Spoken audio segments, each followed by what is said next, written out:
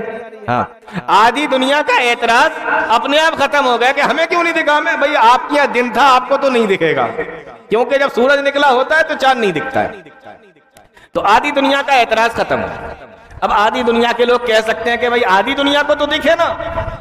تو سوال یہ ہے، آپ لوگ بھی یہاں پر کافی تعداد میں بیٹھے ہیں، میں آپ ہی سے پوچھتا ہوں، آپ میں سے کتنے لوگ ایسے ہیں جو روزانہ رات میں چارپائی باہر نکال کے اپنے گھر سے آنگن میں چھت پہ ڈال لیتے ہیں اور روز رات میں روزانہ چاند کو تکتے ہیں، اور روز کا کام ہے آپ کا یہ؟ کتنے لوگ ایسے کرتا ہے؟ کوئی ایسا؟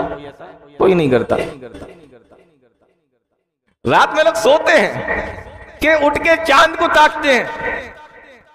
تو پتہ یہ چلا کہ جو آدھی دنیا میں رات تھی ان میں سے بھی کتنے لوگ ایسے ہوں گے جو سو رہے ہوں گے. آج کے اس دور کے اندر کئی دن پہلے جب یہ بتا دیا جاتا ہے کہ چاند گرہن ہوگا، اس کے باوجود بھی کون اٹھ کے دیکھتا ہے؟ آپ دیکھتے ہیں؟ آپ دیکھتے ہیں؟ کوئی نہیں دیکھتا. میں نہیں دیکھتا. جاگ رہے ہو تو دیکھ لیا، نہیں تو سو رہے. بتایا جاتا ہے تب نہیں دیکھتے، جب کسی کو بتایا بھی نہیں گیا تو کون دیکھے گا؟ تو پہلے تو سارے لوگ اپنی چرپائی باہر نکال کے چاند نہیں تاکتے، دوسرا کسی کو معلوم ہی نہیں تو دیکھے گا کون؟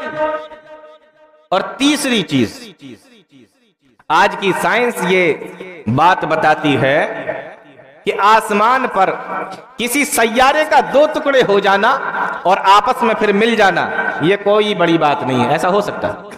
یہ آج کی سائنس دعویٰ کرتی ہے کہ سیارہ آسمان میں پھٹے، اس کے حصے الگ ہوں اور کشش ثقل کی وجہ سے وہ پھر سے آپس میں مل جائیں. جیسے ہر چیز کے اندر ایک گریویٹی ہوتی ہے، جیسے زمین کے اندر جو ہے نیچے اپنی طرف کھینچنے کی گریویٹی ہے، تو اس طریقے سے سیاروں کے اندر بھی اللہ تعالیٰ نے رکھی ہے. تو ایسا ہو سکتا ہے، سائنس کہتی ہے کہ کوئی سیارہ اپنی جگہ سے ہٹے، ہلے، پھٹے اور وہ آپس میں دوبارہ پھر سے مل جائے. یہ سائنس نے بتایا.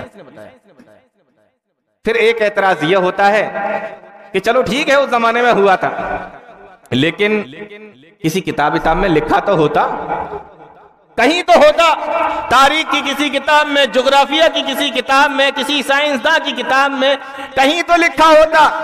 تو ہم کہتے ہیں کہ میرے قرآن کے اندر لکھا ہوا، اور ہمارا یقین ہے کہ قرآن کا ایک ایک حرف سچا ہے.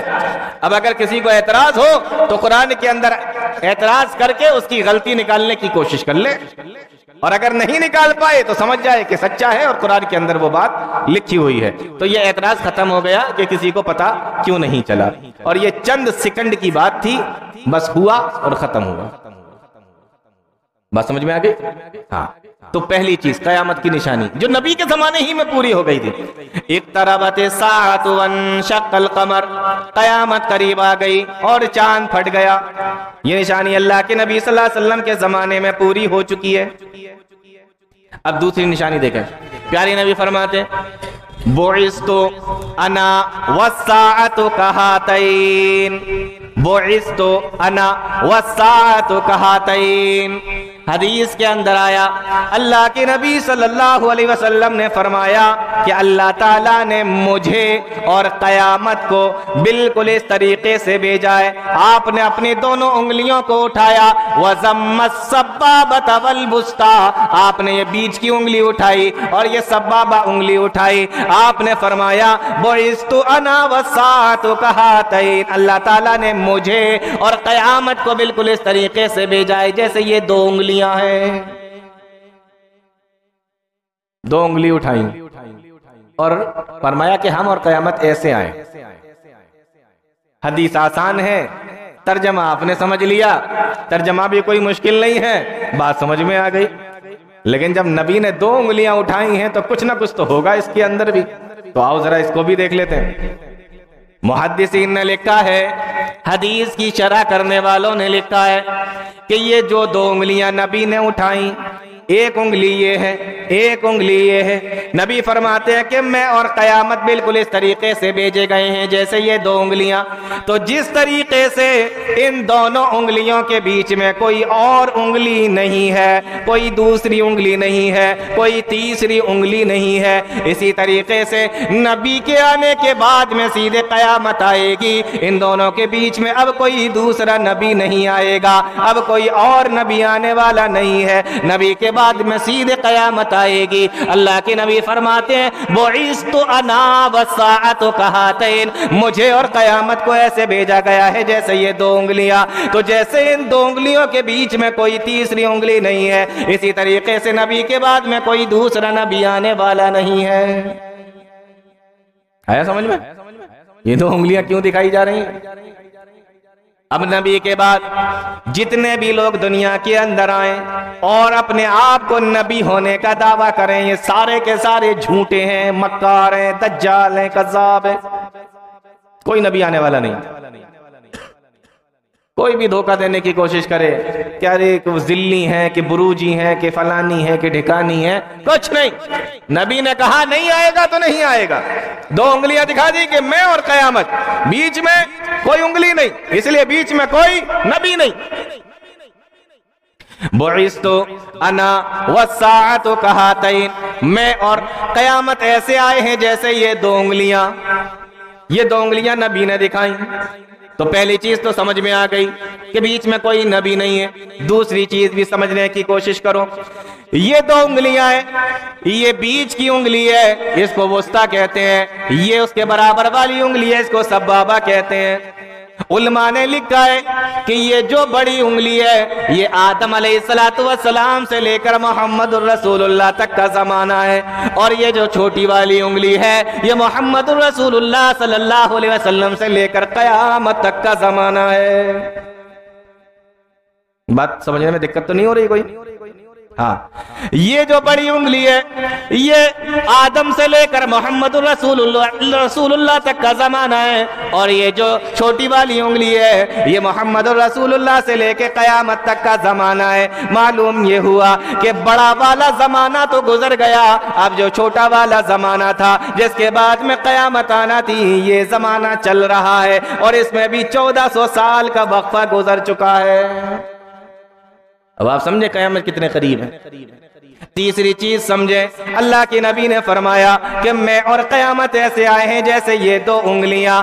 اب ان دونوں انگلیوں کو دوبارہ سے دیکھو، یہ انگلی بڑی ہے، یہ انگلی چھوٹی ہے، یہ آدم سے لے کے محمد رسول اللہ تک کا زمانہ ہے، یہ محمد رسول اللہ سے لے کے قیامت تک کا زمانہ ہے۔ دیکھنے میں بڑی یہ لگے گی اور یہ چھوٹی لگے گی، تو یہ زمانہ بڑا ہے، یہ زمانہ چھوٹا ہے، لیکن یہ بڑا زمانہ افضل زمانہ نہیں ہے، کیونکہ ان دونوں انگلیوں میں سے افضل انگلی کون سی ہے؟ آپ کہیں گے یہ انگلی جس سے نماز کے اندر ہم اشارہ کرتے ہیں۔ تو زمانہ بڑا یہ ہے، لیکن زمانہ افضل یہ ہے جو محمد رسول اللہ صلی اللہ علیہ وسلم کا زمانہ ہے۔ فرمایا بعثت انا والساعۃ کہاتین، میں اور قیامت بالکل اس طریقے سے آئے ہیں جیسے یہ دو انگلیاں۔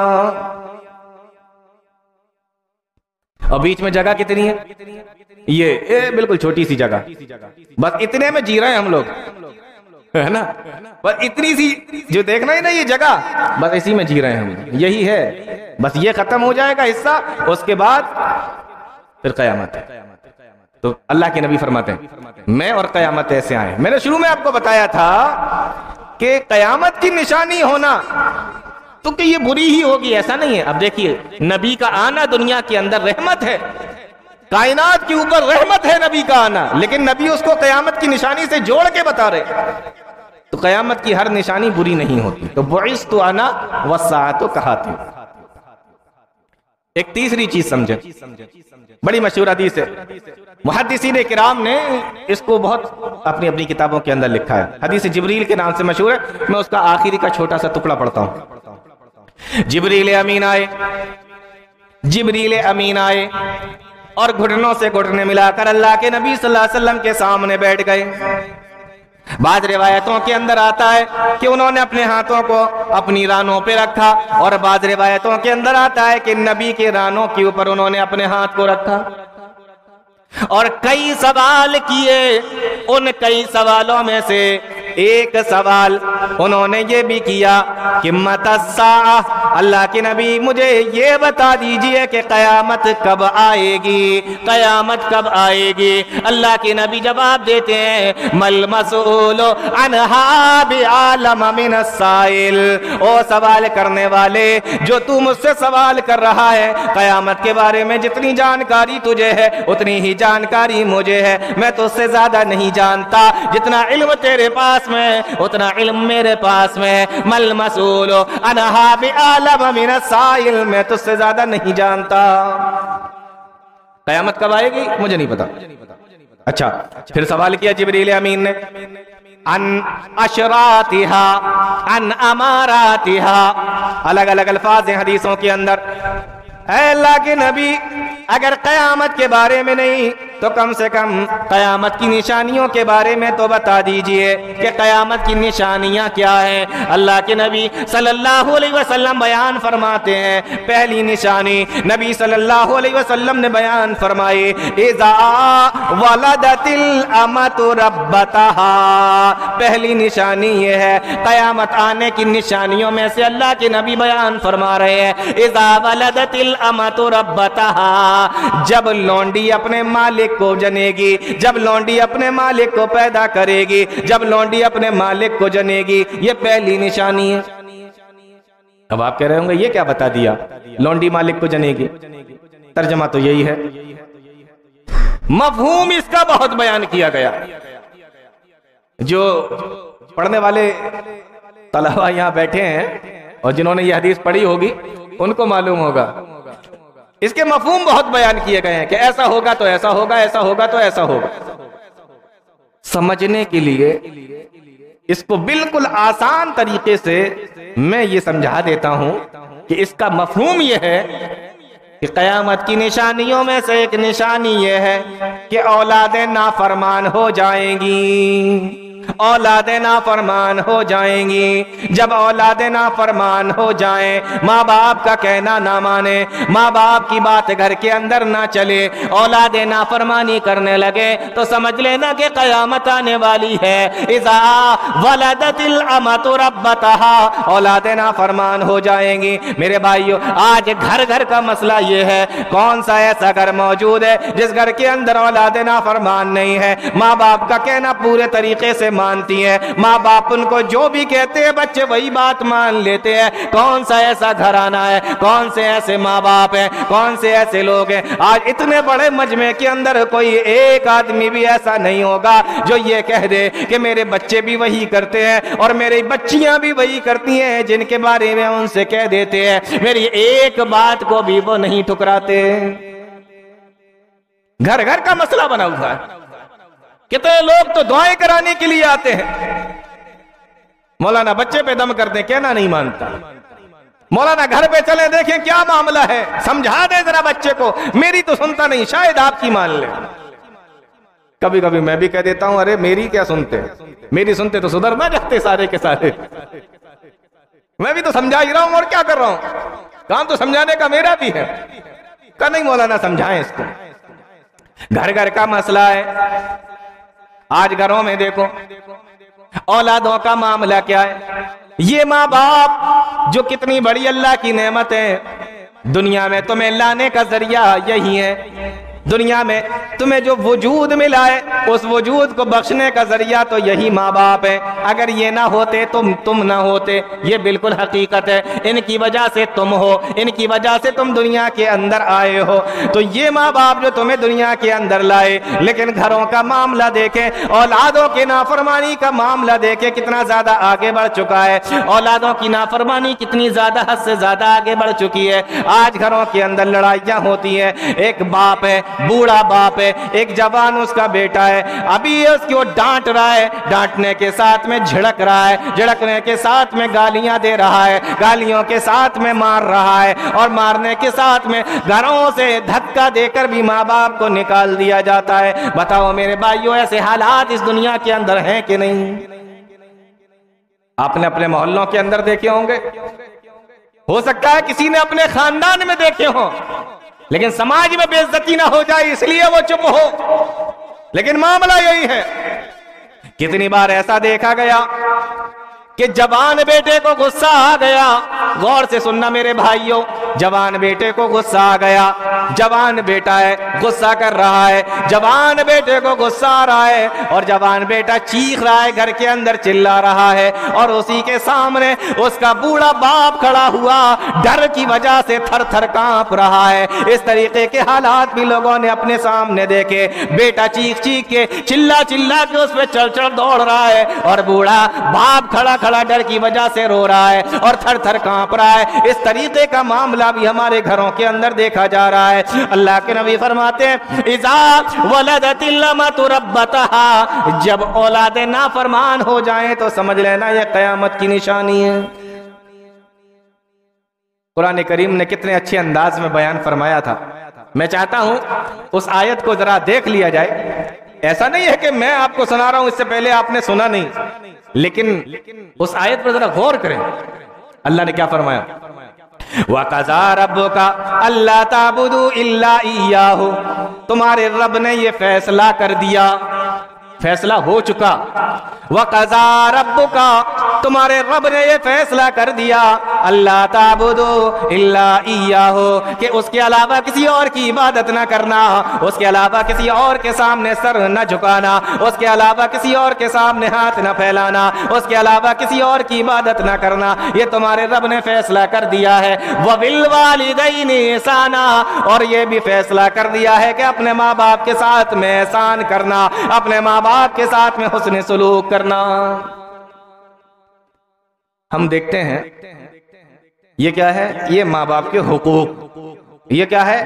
یہ اولاد کے حقوق، یہ میاں بیوی کے حقوق۔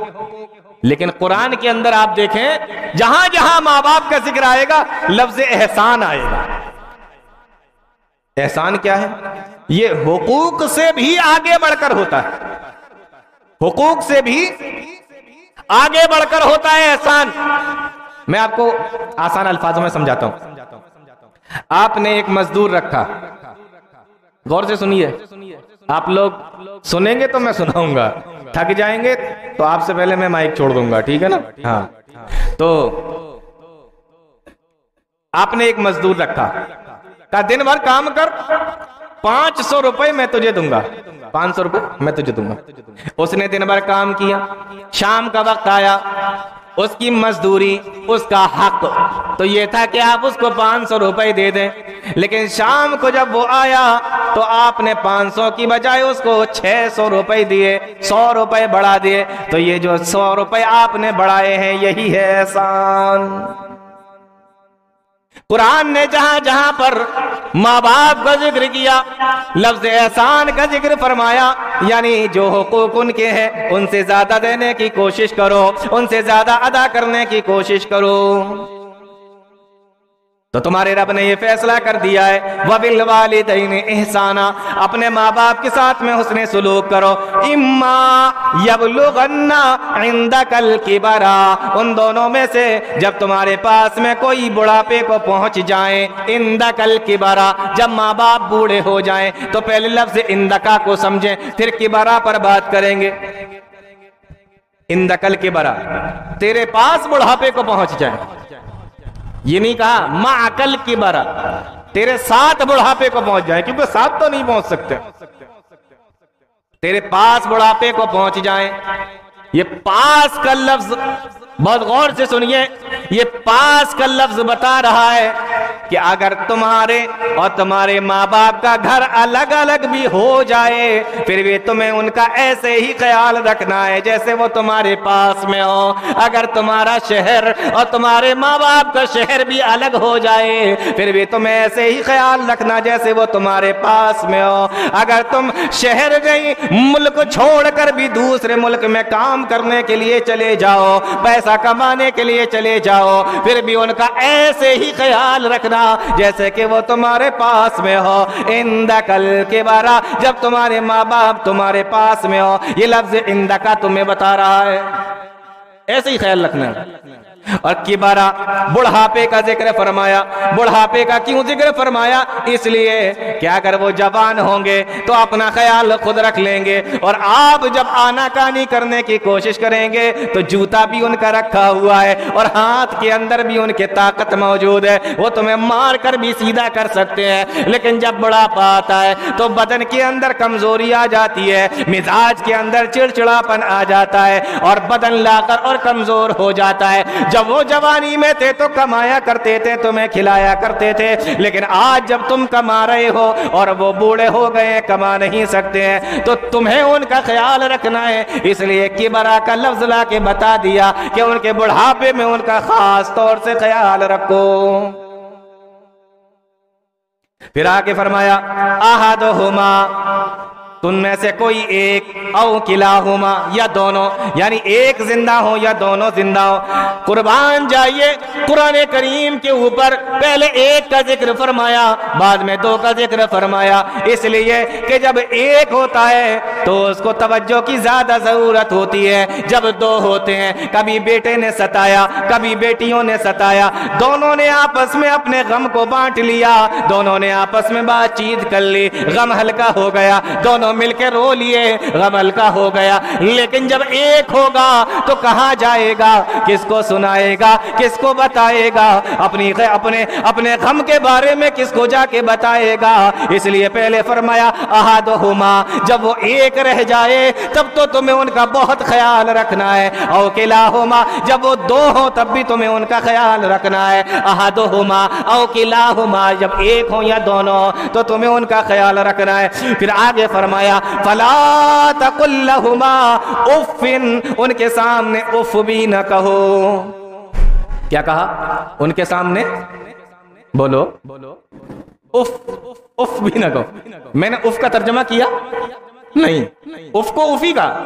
لیکن آپ اندازہ کریں اللہ تعالیٰ نے کس طریقے سے ماں باپ کا خیال رکھنے کا حکم دیا ہے کہ لفظ بھی ایسا استعمال کیا, لفظ بھی ایسا استعمال کیا کہ لفظ اف میں نے کہا اور آپ سمجھ گئے, اس کا ترجمہ کرنے کی بھی ضرورت نہیں پڑی ہے. فلا تقل لہما اف, ان کے سامنے اف بھی نہ کہو. ٹھیک ہے نا؟ اب جو بات بتانے جا رہا ہوں بہت غور سے سنیے. اگر آپ اس کو غور سے سنیں گے نا طبیعت خوش ہو جائے گی آپ کی. الف سے لے کر یا تک 29 حروف ہوتے ہیں.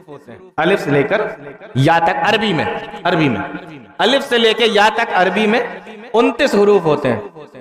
اور جو لغت کے امام ہیں نا, جو اس پر بات کرتے ہیں, لغت پر, گرامر پر, حروف پر, تجوید پر, جو اس پر بات کرتے ہیں, انہوں نے کہا ہے, بہت غور سے سنیے, انہوں نے کہا کہ ان 29 حروف کے اندر, الف سے لے کے یا تک 29 حروف کے اندر سب سے آسان الفاظ جو ہے وہ فا ہے. فا